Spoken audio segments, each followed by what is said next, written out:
గాక. పాస్టర్ గారికి వందనాలు. ఆ వచ్చిన ప్రతి ఒక్కరికి, గూగుల్ మీట్లో ఉన్న ప్రతి సహోదరికి హృదయపూర్వకంగా వందనాలు చెల్లిస్తున్నాను. దేవుడు నాకు కొత్త ఫోన్ ఇచ్చాడు. దేవుని నామానికి మహిమ కలుగును గాక. చాలా రోజుల నుంచి ట్రై చేస్తున్నాము. ఇది గూగుల్ మీట్లో కూడా రావడానికి చాలా ఇబ్బంది అయిపోతుంది. మా ఆయన గారికి కూడా పాపం ఫోన్ లేదు. ఎంతో ప్రయత్నం చేశాము. 3 మంత్స్ నుంచి ఎంత ట్రై చేస్తున్నామో. ఫస్ట్ స్టార్టింగ్లో పాస్టర్ గారు పరిచయం అయినప్పటికే ఫోన్ లేదు మా ఆయన గారికి. అప్పుడు ఒకే ఫోన్తో మేము చాలా ఇబ్బందులు పడ్డాము. ఇంకో ఫోన్ కొనుక్కుంటప్పుడు వెంటనే అది పాపకి బాగాలేని ఆ టెన్షన్లో ఆయన పడేసుకున్నారు. తర్వాత ఇంక ఫోన్ తీసుకోవడానికి ఎట్టి పరిస్థితుల్లోనూ ఎంత ప్రయత్నం చేసినా అవ్వడం లేదు అసలు. చాలా అంటే ఫోన్ లేకపోతే ఎంత ఇబ్బంది అంటే, మామూలు లోకపరంగా అయితే ఫీల్ అవ్వకపోదాం కానీ ఆ దేవుడితో గడపాలని ఒక ఆశ పెట్టి ఆ ఫోన్ ఆయనకి ఇవ్వకుండా నా దగ్గర ఉంచుకున్నాను. కానీ లాస్ట్ 1 వీక్ పాస్టర్ గారు చెప్పారు, మీరు ఫోన్ అయితే మీకు తీసుకుంటారు, మీకు కొత్త ఫోన్ దేవుడు ఇస్తున్నారని చెప్పారు. లాస్ట్ టైము చెప్తే ఎప్పుడు వస్తుంది ప్రభువా, పాస్టర్ గారు చెప్పారు, ఆ మాట నెరవేర్చండి అని ప్రార్థన చేసుకున్నాము. అయినప్పటికీ మా ప్రయత్నం మేము చేయాలి కనుక చేసాము.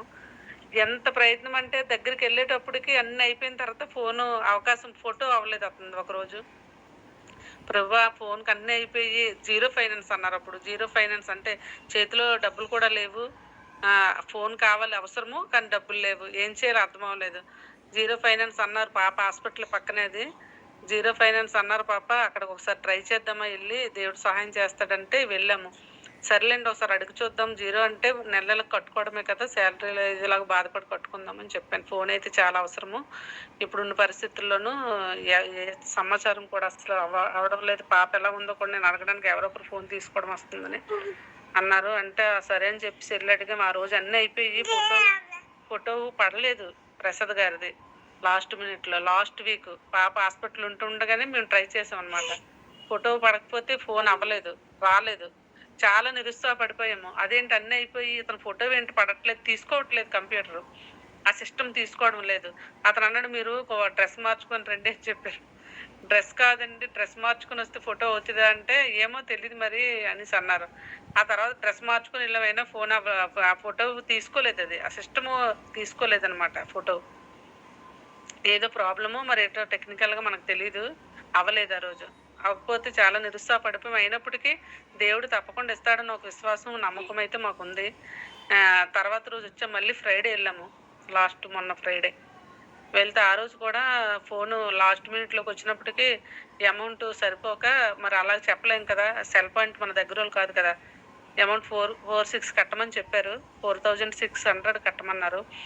అయ్యో అసలు 4,600 కట్టమన్నారు, అసలు అమౌంట్ అంతా అయిపోయింది, ఐశ్వర్య కోసమే వాడేసాము అంతనా, ఏం చేయాలి అనేసి అంటే వెళ్ళిపోయాం కానీ ఇంకా అలాగే ఏముంటామని చెప్పేసి మళ్ళీ తర్వాత వస్తాంలేండి అని చెప్పేసి వచ్చేసాము. అంతా మన పేరుని అయిపోయిన తర్వాత వచ్చేసాము. కానీ ఫోన్ నిన్నటి నుంచి, సాటర్డే నుంచి ప్రసాద్ గారు నా ఫోన్ తీసుకున్నారు. ఆయన వేరే వర్క్ మీద. నాకు చూస్తే ప్రార్థనలో కనీసం పాల్గొనాలని ఆశ ఉన్నప్పటికీ నేను ప్రార్థనలోకి రాలేకపోయేదాన్ని. చాలా ఏడ్చాను, ప్రభు నాకు ఎలాగైనా చాలా అవసరం ఫోను, ఆయన పట్టుకెళ్ళిపోతున్నారు, నాకు చూస్తే ప్రార్థన అవ్వట్లేదు అని నేను చాలా ఏడ్చాను. ఇప్పుడు మామూలు చెప్తున్నాను కానీ రియల్గా అయితే నేను చాలా ఏడ్చిన తర్వాత నిన్న ఆలోచన వచ్చింది, ఏంటి ఒకసారి వాళ్ళు మనకు తెలియకపోయినా దేవుడు సాయం చేస్తాడు, మనం వెళ్ళి ఫోన్ ఇమ్మందాము అనేసి అన్నాను. రాత్రి 9 గంటలకి దేవుడు ఒక ఆలోచన ఇచ్చాడు. అప్పుడు నైట్ వెళ్ళాం, ఏదైతే అవుతుంది వెళ్ళిపోయి అడిగేద్దామని చెప్పేసి అయితే అన్నాం అనమాట. అతను ఎవరో అన్నిడో మరి హిందువులే, ఎవరో మనకు హిందువులే కానీ తెలీదు, మామూలుగా బ్రదర్ అంటే చెప్పమ్మా అని అన్నారు. అంటే బ్రదర్ మా దగ్గర అయితే అమౌంట్ సగమే ఉంది, మొత్తం అయితే లేదు, మీరు ఫోన్ ఇవ్వగలిగితే ఇవ్వండి, మేము ఇస్తాము తర్వాత తెచ్చి అన్నాం. అతను ఎవరో మాకు తెలియదు. అతను వెంటనే అసలు కనీసం ఒక మాట ఎందుకు ఇవ్వాలని కూడా అనలేదు. సరే అని చెప్పేసి ఆ ఫోన్ తీసి మా చేతిలో పెట్టి పట్టుకెళ్ళండి అమ్మా, మీరు తర్వాత తెచ్చి ఇవ్వండి అని చెప్పారు. నేనైతే ఇంకా నాకు ఆశ్చర్యపోయాను. ఇంకా ఎంత ఆశ్చర్యపోయానంటే సొంత సహోదరులు కూడా ఈరోజు 100 రూపాయలు ఇవ్వడానికి ఏదైనా అడిగితే ఆలోచించి, ఈ రోజుల్లో సెల్ పాయింట్ అతను ఎవరో మాకు తెలియదు, ఫస్ట్ టైం ఫోన్ దగ్గర శుక్రవారం మాత్రమే చూశారు మమ్మల్ని. మరి అతను ఏమనుకున్నారో తెలీదు. సరేనమ్మా పట్టుకెళ్ళండి, మీరు ఎప్పుడైనా నచ్చితే అప్పుడు తెచ్చివ్వండి అని చెప్పేసి 20,000 రూపాయల ఫోన్ నా చేతిలో ఆయన పెట్టాడు. నిజంగా నేను దేవుడు ఎంత నమ్మదగిన వాడంటే, మరొకసారి ఆయన గొప్పతనం కొరకు నేను మీ అందరి దగ్గర పంచుకోవాలని ఆశపడుతున్నాను. ఎందుకంటే 20,000 ఫోను మన ముక్కు మొఖం తెల్లనోళ్ళ చేతిలో మనం 2,000 ఇస్తే పెట్టేదైతే కాదది. కానీ ఆయన పెట్టాడు. నా చేతిలో పెట్టి, "అమ్మా మీరు ఎప్పుడు నచ్చితే అప్పుడు ఇవ్వండమ్మా" అని చెప్పేసి అన్నారు. నేను చాలా హ్యాపీగా ఫీల్ అయ్యాను. ఫస్ట్ తెల్లవారి ఫోన్ చేసి తెల్లవారి మా ఆయన ఏమన్నారంటే, "కొత్త ఫోన్ నువ్వు ఉంచుకో, గూగుల్ మీట్‌కి దేవుని కొరకు వాడుకో. నీ ఫోన్ నేను తీసుకుంటానని" చెప్పి ఆ ఫోన్ నాకు ఇచ్చేసి నా పాత ఫోన్ ఆయన పట్టుకొని వెళ్ళిపోయారు. నిజంగా ఎంత గొప్ప దేవుడంటే నేను ఇంకా మాటల్లో చెప్పలేను. నాకు కన్నీరు వస్తుంది మాటలతో చెప్తుంటే.